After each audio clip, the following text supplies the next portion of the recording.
हमायूं महबूब ने एक बार फिर से खुलकर प्रेडिक्शन की हैं इस हुकूमत के हवाले से जो सैलाब पाकिस्तान में आया है और मुसलमानों के लिए क्या अजाब मजीद आने वाले हैं। ये दोस्तों अजाब ही है अगर हम देखें कि हम फ़लस्तीनियों के लिए नहीं बोले, हम कश्मीरियों के लिए इतना नहीं बोले। और आज आप देख सकते हैं कि पाकिस्तान में जब सैलाब आया है तो बड़े बड़े पत्थर ऊपर से पाकिस्तानियों पर गिर रहे हैं। इससे अंदाज़ा होता है कि अल्लाह हमसे नाराज़ है। अब हमायूं महबूब ने कुछ प्रेडिक्शंस की हैं। वो कहते हैं कि ये सैलाब जो हैं अब नहीं रुकने वाले। उन्होंने कहा कि पहले ही मैं खबरदार कर रहा था कि पानी से अभी जान नहीं छूटेगी और मजीद आने वाले साल पाकिस्तान के लिए तबाही होंगे। यहाँ वो कहते हैं कि अभी भी हमारे पास मौका है कि हम थोड़ी पक्की तैयारी कर लें, अपनी तैयारी रखें। अगर हम अभी भी गफलत में पड़े रहे तो आने वाले साल पाकिस्तान के लिए मजीद खतरनाक साबित हो सकते हैं।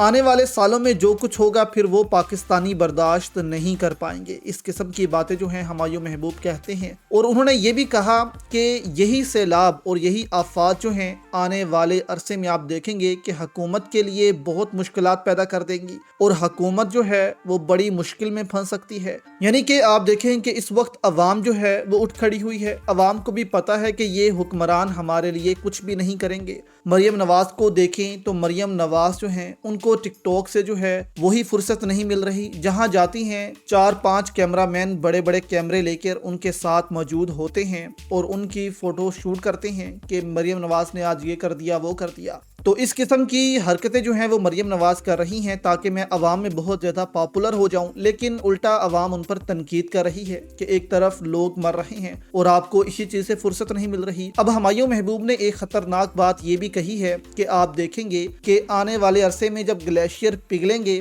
तो ग्लेशियर्स के अंदर जो बैक्टीरिया हज़ारों लाखों साल से मौजूद है वो पानी में बहकर जब आएगा तो वबाई इमराज बहुत तेज़ी के साथ फैलना शुरू होंगे और दुनिया को भी इस लपेट में ले सकते हैं। यानी कि वो इशारा कर रहे हैं कि आने वाले अरसे में कोई कोविड जैसी बीमारी या इस तरह की कोई वबाई इमराज फिर से फैल सकती हैं दुनिया में। जबकि उन्होंने कहा कि मुस्लिम दुनिया में बहुत बड़ा अजाब आने वाला है, मुसलमान ममालिक बहुत तेज़ी से फंसने वाले हैं। उन्होंने इसकी मिसाल दी कि आप देखेंगे फ़लस्तीनियों के साथ क्या हुआ, किसी ने आवाज़ बुलंद नहीं की, कोई मुल्क फ़लस्तीनियों के साथ उस तरह खड़ा नहीं हुआ। तो उन्होंने कहा कि इसकी सजा तो मुसलमानों को मिलनी ही मिलनी है। हम इस वक्त समझ रहे हैं कि कुछ नहीं होगा, लेकिन आप देखेंगे कि मुस्लिम दुनिया पर बहुत ज़्यादा अजाब आने वाला है। क्योंकि दोस्तों ये भी एक तरह से आप कह सकते हैं कि मुसलमानों की आजमाइश ही थी कि मुसलमान फ़लस्तीन के साथ किस हद तक खड़े होते हैं। लेकिन पाकिस्तान समेत सऊदी अरब किसी ने भी फ़लस्तीनियों का उस तरह से साथ नहीं दिया जिस तरह देना चाहिए था। और अब आप देखेंगे कि पूरी मुस्लिम दुनिया पर भी अज़ाब इलाही जो है वो नाजिल होने वाला है और देखें कि ये अज़ाब किस सूरत में नाजिल होता है।